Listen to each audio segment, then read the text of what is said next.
Biden spoke with Netanyahu Wednesday at a critical moment in Gaza talks.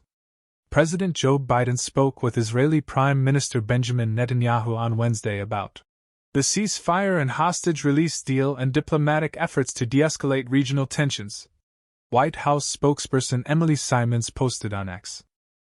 Vice President Kamala Harris also joined the call, which came at a critical moment in the Gaza ceasefire negotiations. U.S. Secretary of State Antony Blinken said earlier this week in Israel that it may be the last opportunity for a deal. Biden made the call from Santa Ynez, California, where he is vacationing this week. A major sticking point in the ongoing negotiations is the future of the Philadelphi corridor in southern Gaza.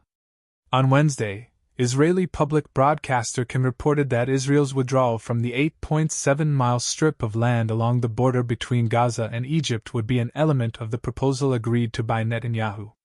Blinken and other U.S. officials have declined to detail the bridging proposal the U.S. laid out last week, which is designed to bring Israel and Hamas closer to a ceasefire agreement. But Hamas insists that the IDF withdraw fully from Gaza and that citizens must be allowed to return home. Israeli officials counter that a solution must be found to better control the Egypt-Gaza border, which has long been used for smuggling. But the Prime Minister's office quickly denied any intention to leave the area, which Israeli troops seized in May.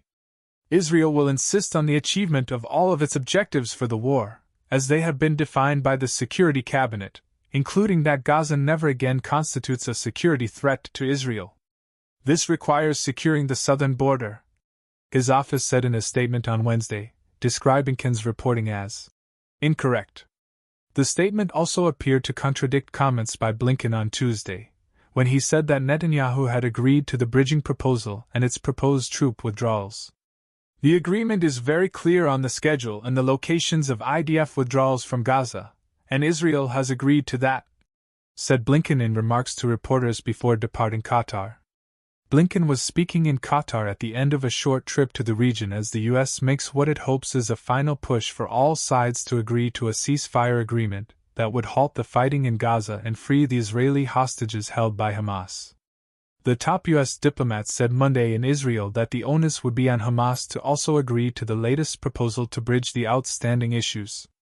A U.S. senior administration official has previously criticized Netanyahu's reported comments about not withdrawing as maximalist statements that are not constructive to getting a ceasefire deal across the finish line. CIA Director Bill Burns and other senior negotiators are expected to return to Cairo for further high-level talks this weekend. Meanwhile, the USS Abraham Lincoln Carrier Strike Group arrived in the Middle East on Wednesday, according to U.S. Central Command, bolstering U.S. forces as the region braces for a potential Iranian attack.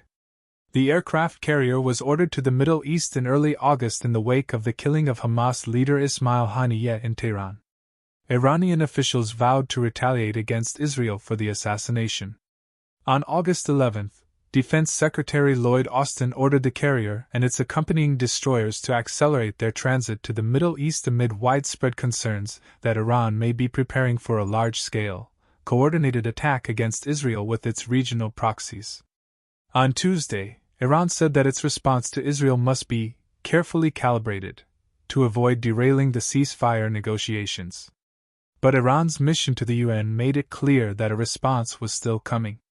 The timing, conditions, and manner of Iran's response will be meticulously orchestrated to ensure that it occurs at a moment of maximum surprise, said the Iranian mission in a statement to CNN.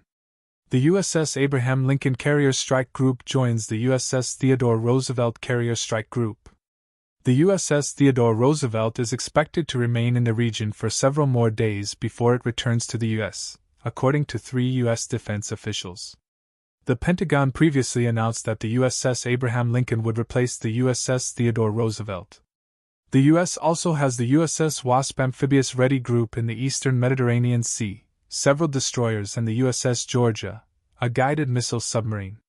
This story has been updated with additional developments.